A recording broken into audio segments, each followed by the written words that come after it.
Hi guys, welcome to the channel of Love Book Club. Okay, we're on chapter 4. So there's been a boom at the door. We're in the hut. And it's Harry, he's just turned 11. Okay, we got the keeper of the keys. Let's get on with it. Chapter 4, the keeper of the keys. Boom! They knocked again. Dudley jerked awake. "Where's the cannon?" he said stupidly. There was a crash behind them, and Uncle Vernon came skidding into the room. He was holding a rifle in his hands. Now they knew what had been in the long, thin package he had brought with them. "Who's there?" he shouted. "I warn you, I'm armed." There was a pause. Then, smash! The door was hit with such a force that it swung clean off its hinges and with a deafening crash landed flat on the floor. A giant of a man was standing in the doorway. His face was almost completely hidden by a long, shaggy mane of hair and a wild, tangled beard, but you could make out his eyes glinting like black beetles under all the hair. The giant squeezed his way into the hut, stooping so that his head just brushed the ceiling. He bent down, picked up the door, and fitted it easily back into its frame. The noise of the storm outside dropped a little. He turned to look at them all. "Couldn't make us a cup of tea, could ya? It's not been an easy journey." He strode over to the sofa, where Dudley sat frozen with fear. "Budge up, you great lump," said the stranger. Dudley squeaked and ran to hide behind his mother, who was crouching terrified, behind Uncle Vernon. "And here's Harry," said the giant. Harry looked up into the fierce, wild, shadowy face and saw that the beetle eyes were crinkled in a smile. "Last time I saw you, you was only a baby," said the giant. "You look a lot like your dad, but you got your mum's eyes." Uncle Vernon made a funny, rasping noise. "I demand that you leave at once, sir," he said. "You are breaking and entering." "Ah, shut up, Dursley, you great prune," said the giant. He reached over the back of the sofa, jerked the gun out of Uncle Vernon's hands, bent it into a knot as easily as if it had been made of rubber, and threw it into the corner of the room. Uncle Vernon made another funny noise, like a mouse being trodden on. "Anyway, Harry," said the giant, turning his back on the Dursleys, "a very happy birthday to ya. Got something for you here. I might have sat on it at some point, but it'll taste all right." From an inside pocket of his black overcoat, he pulled a slightly squashed box. Harry opened it with trembling fingers. Inside was a large, sticky chocolate cake with "Happy Birthday, Harry" written on it in green icing. Harry looked up at the giant. He was meant to say thank you, but the words got lost on the way to his mouth, and what he said instead was, "Who are you?" The giant chuckled. "True, I haven't introduced myself. Rubeus Hagrid, keeper of keys and grounds at Hogwarts." He held out an enormous hand and shook Harry's whole arm. "What about that tea then, eh?" he said, rubbing his hands together. I'm not say no to something stronger if you got it, mind." His eyes fell on the empty grate with the shrivelled crisp packets in it, and he snorted. He bent down over the fireplace. They couldn't see what he was doing, but when he drew back a second later, there was a roaring fire there. It filled the whole damp hut with flickering light, and Harry felt the warmth wash over him as though he'd sunk into a hot bath. The giant sat back down on the sofa, which sagged under his weight, and began taking out all sorts of things out of his pockets of his coat: a copper kettle, a squashy package of sausages, a poker, a teapot, several chipped mugs, and a bottle of some amber liquid, which he took a swig from before starting to make tea. Soon the hut was full of the sound and smell of sizzling sausages. Nobody said a thing while the giant was working, but as he slid The first 6 fat, juicy, slightly burnt sausages from the poker. Dudley fidgeted a little. Uncle Vernon said sharply, "Don't touch anything he gives you, Dudley." The giant chuckled darkly. "Your great pudding of a son don't need fattening any more, Dursley. Don't worry." He passed the sausages to Harry, who was so hungry. He had never tasted anything so wonderful, but he still couldn't take his eyes off the giant. Finally, as nobody seemed about to explain anything, he said, "I'm sorry, but I still don't really know who you are." The giant took a gulp of his tea and wiped his mouth with the back of his hand. "Call me Hagrid," he said. "Everyone does, and like I told you, I'm keeper of keys at Hogwarts. You know all about Hogwarts, of course." No," said Harry. Hagrid looked shocked. "Sorry," Harry said quickly. "Sorry?" barked Hagrid, turning to stare at the Dursleys, who shrank back into the shadows. "It's them as should be sorry. I knew you weren't getting your letters, but I never thought you wouldn't even know about Hogwarts, for crying out loud. Did you never wonder where your parents learnt it all?" "Or what?" asked Harry. "Oh, what?" Hagrid thundered. "Now wait just 1 second." He had leapt to his feet. In his anger, he seemed to fill the whole hut. The Dursleys were cowering against the wall. "Do you mean to tell me," he growled at the Dursleys, "that this boy knows nothing about anything?" Harry thought this was going a bit far. He had been to school, after all, and his marks weren't bad. "I know some things," he said. "I can, do maths and stuff." But Hagrid simply waved his hand and said, "About our world. I mean your world, my world, your parents' world." "What world?" Hagrid looked as if he was about to explode. "Dursley!" he boomed. Uncle Vernon, who had gone very pale, whispered something that sounded like mumble-wimble. Hagrid stared wildly at Harry. "But you must know about your mum and dad," he said. "I mean, they're famous. You're famous." "What? My mum and dad weren't famous, were they?" "You don't know? You don't know?" Hagrid ran his fingers through his hair, fixing Harry with a bewildered stare. "You don't know what you are?" he said finally. Uncle Vernon suddenly found his voice.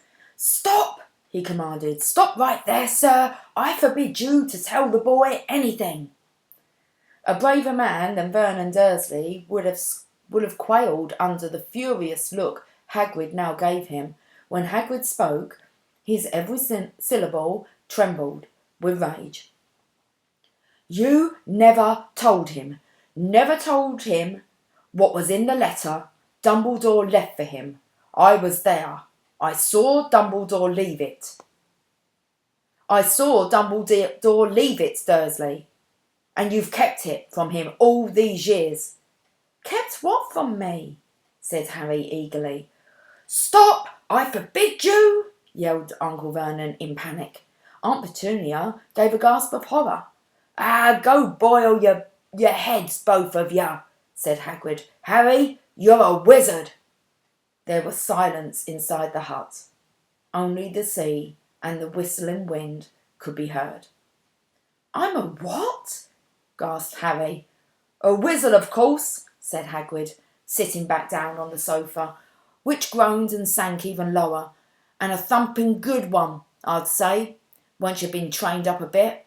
With a mum and dad like yours, what else would you be? And I reckon it's about time you read your letter."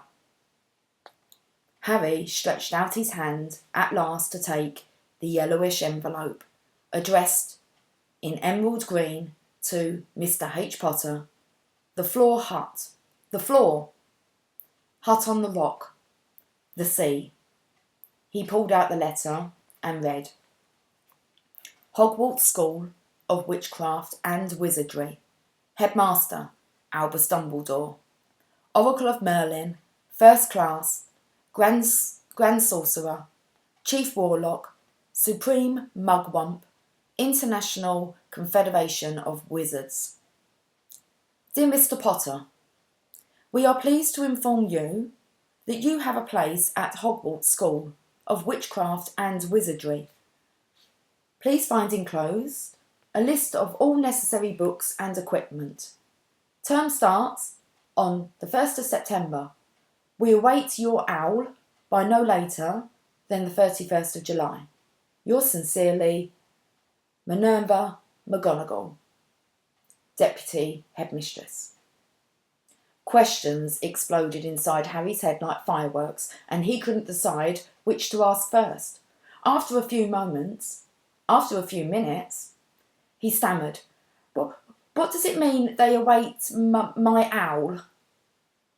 Galloping Gorgons, that reminds me, said Hagrid, clapping a hand to his forehead with enough force to knock over a cart horse, and from yet another pocket inside his overcoat he pulled an owl, a real live, rather ruffled-looking owl, a long quill and a roll of parchment.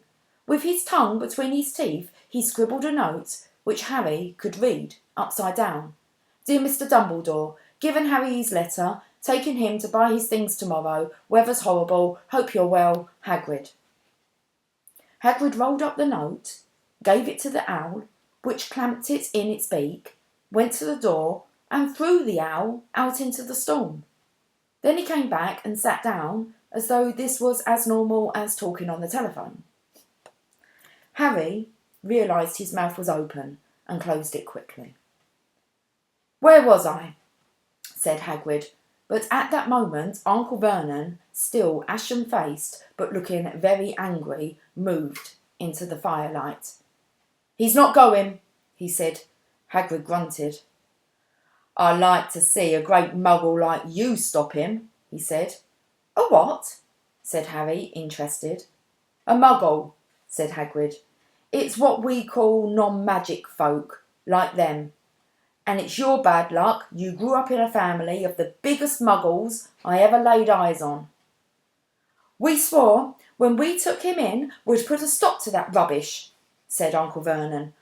Swore we'd stamp it out of him. Wizard indeed. You know? Said Harry. You know? I'm a wizard? No, shrieked Aunt Petunia suddenly. No, of course we knew. How could you not be, my dratted sister, being what she was? Oh, she got a letter just like that and disappeared off to that school and came home every holiday with her pockets full of frog spawn, turning teacups into rats. I was the only one who saw her for what she was, a freak. But for my mother and father, oh no, it was Lily this and Lily that. They were proud of having a witch in the family. She stopped to draw a breath, and then went ranting on. It seemed she had been wanting to say all this for years. Then she met that Potter at school, and they left and got married and had you, and of course I knew you'd just be the same, just as strange, just as abnormal, and then, if you please, she went and got herself blown up, and we got landed with you. Harry had gone very white. As soon as he had found his voice, he said, Blown up? You told me they died in a car crash. Car crash? Roared Hagrid, jumping up so angrily that the Dursleys scuttled back to their corner. How could a car crash kill Lily and James Potter? It's an outrage, a scandal. Harry Potter not knowing his story when every kid in our world knows his name. But why? What happened? Harry asked urgently. The anger faded from Hagrid's face. He suddenly looked anxious. I never expected this, he said in a low, worried voice. I had no idea. When Dumbledore told me there might be trouble getting hold of you, how much he didn't know. Ah, Harry, I don't know if I'm the right person to tell you, but someone's got to tell you. You can't go off to Hogwarts and not know. He threw a dirty look at the Dursleys. Well, it's best you know as much as I can tell you, mind. I can't tell you everything. It's a great mystery, parts of it.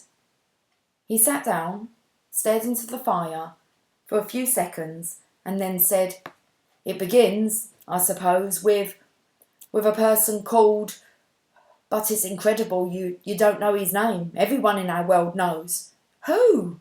Well, I don't like saying the name if I can help it. No one does. Why not? Gulping gargoyles, Harry. People are still scared. Blimey, this is difficult. See, there was a wizard who went bad as you could go. Worse than worse. His name was... Harry gulped, but no words came out. Could you write it down? Harry suggested.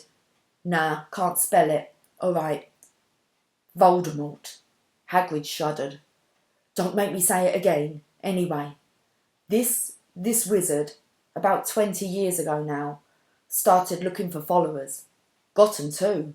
Some were afraid. Some just wanted a bit of his power, 'cause he was getting himself power all right. Dark days, Harry. Didn't know who to trust. Didn't dare get friendly with strange wizards or witches. Terrible things happened. He was taking over. Course, some stood up to him. And he'd kill 'em. Horrible. One of the only safe places left was Hogwarts. Reckon Dumbledore's the only one you-know-who was afraid of. Didn't dare try taking the school, not just then, anyway. Now, your mum and dad were as good a witch and wizard as I ever knew. Head boy and girl at Hogwarts in their day. Suppose the mystery is why you-know-who never tried to get 'em on his side before. Probably knew they were too close to Dumbledore to want anything to do with the dark side. Maybe he thought he could persuade them. Maybe he just wanted them out of the way. All anyone knows is he turned up in the village where you were all living on Halloween 10 years ago. You were just a year old. He came to your house and... Hagrid suddenly pulled out a very dirty, spotted handkerchief and blew his nose with a sound like a foghorn. Sorry, he said, but it's that sad. Knew your mum and dad, nicer people you couldn't find. Anyway, you know who killed 'em. And then, and this is the real mystery of the thing, he tried to kill you too. Wanted to make a clean job of it, I suppose, or maybe he just liked killing by then. But he couldn't do it. Never wondered how you got that mark on your forehead? That was no ordinary cut. That's what you get when a powerful evil curse touches you. Took care of your mum and dad and your house, even. But it didn't work on you. And that's why you're famous. That's why you're famous, Harry.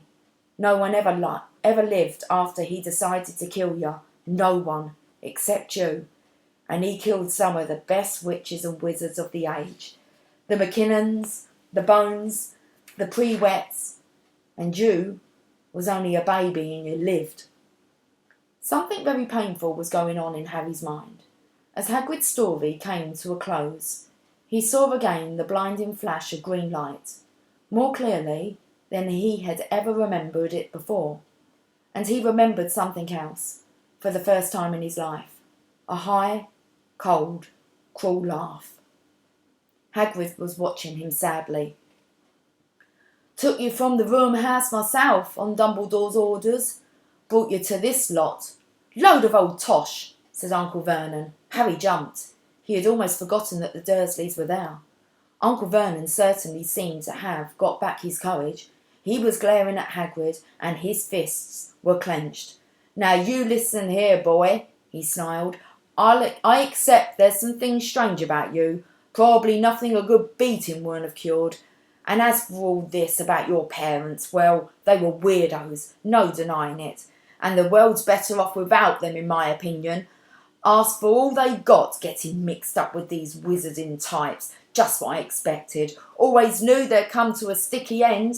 But at that moment, Hagrid leapt from the sofa and drew a battered pink umbrella from inside his coat.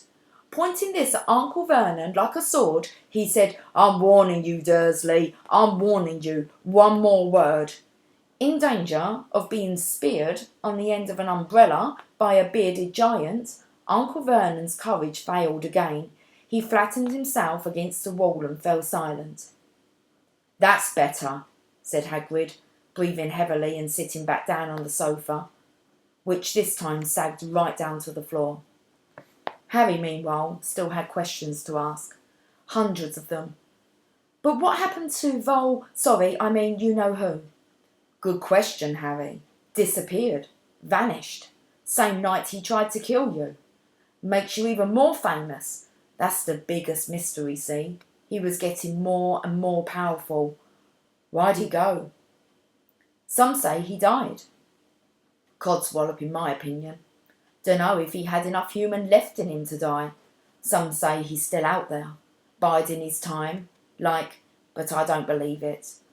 People who was on his side came back to ours. Some of them came out of kind of trances. Don't reckon they could have done if he was coming back. Most of us reckon he's still out there somewhere, but lost his powers, too weak to carry on, 'cause something about you finished him, Harry. There was something going on that night he hadn't counted on. I don't know what it was, no one does, but something about you stumped him, all right." Hagrid looked at Harry with warmth and respect blazing in his eyes, but Harry, instead of feeling pleased and proud, felt quite sure there had been a horrible mistake. A wizard? Him? How could he possibly be? He spent his life being clouted by Dudley and bullied by Aunt Petunia and Uncle Vernon. If he was really a wizard, why hadn't they been turned into warty toads every time they tried to lock him in his cupboard? If he'd once defeated the greatest sorcerer in the world, how come Dudley had always been able to kick him around like a football? "Hagrid," he said quietly, "I think you must have made a mistake. I don't think I can be a wizard." To his surprise, Hagrid chuckled. "Not a wizard, eh? Never made things happen when you were scared or angry?" Harry looked into the fire. Now he came to think about it. Every odd thing that had ever made his aunt and uncle furious with him had happened when he, Harry, had been upset or angry. Chased by Dudley's gang, he had somehow found himself out of their reach. Dreading going to school with that ridiculous haircut, he'd managed to make it grow back. And the very last time Dudley had hit him, hadn't he got his revenge, without even realising he was doing it? Hadn't he set a boa constrictor on him? Harry looked back at Hagrid, smiling, and saw that Hagrid was positively beaming at him. "See," said Hagrid, "Harry Potter, not a wizard. You wait. You'll be right famous at Hogwarts." But Uncle Vernon wasn't going to give in without a fight. "Haven't I told you he's not going?" he hissed. "He's going to Stonewall High, and he'll be grateful for it. I've read those letters, and he needs all sorts of rubbish, spell books and wands and—" "If he wants to go, a great muggle like you won't stop him," growled Hagrid. "Stop Lily and James Potter's son going to Hogwarts? You're mad. His name's been down ever since he's been born. He's off to the finest school of witchcraft and wizardry in the world. 7 years there, and he won't know himself. He'll be with youngsters of his own sort for a change, and he'll be under the greatest headmaster Hogwarts ever had, Albus Dumbledore. I'm not paying for some crackpot old fool to teach him magic tricks," yelled Uncle Vernon. But he had finally gone too far. Hagrid seized his umbrella and whirled it over his head. "Never," he thundered, "insult Albus Dumbledore in front of me." He brought the umbrella swishing down through the air to point at Dudley. There was a flash of violet light, a sound like a firecracker, a sharp squeal, and next second Dudley was dancing on the spot with his hands clasped over his fat bottom, howling in pain. When he turned his back on them, Harry saw a curly pig's tail poking through the hole in his trousers. Uncle Vernon roared, pulling Aunt Petunia and Dudley into the other room. He cast one last terrified look at Hagrid and slammed the door behind him. Hagrid looked down at his umbrella and stroked his beard. "Shouldn't have lost my temper," he said ruefully. "But it didn't work anyway. Meant to turn him into a pig, but I suppose he was so much like a pig anyway there wasn't much left to do." He cast a sideways look at Harry under his bushy eyebrows. "Be grateful if you didn't mention that to anyone at Hogwarts," he said.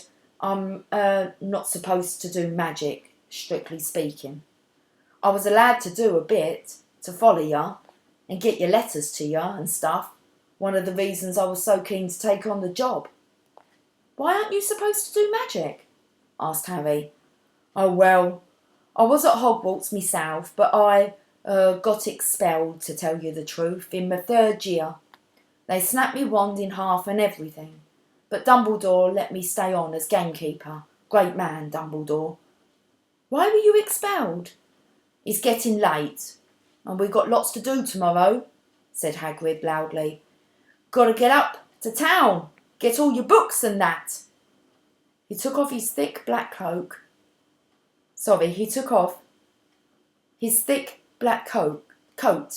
and threw it to Harry. "You can keep under that," he said. "Don't mind if it wiggles a bit. I think I've still got a couple of dormice in one of the pockets." Okay. Chapter 5. Next. Diagon Alley. Okay, we're off to get the books. Okay, but first, Harry's going to have to sleep under Hagrid's coat. Okay.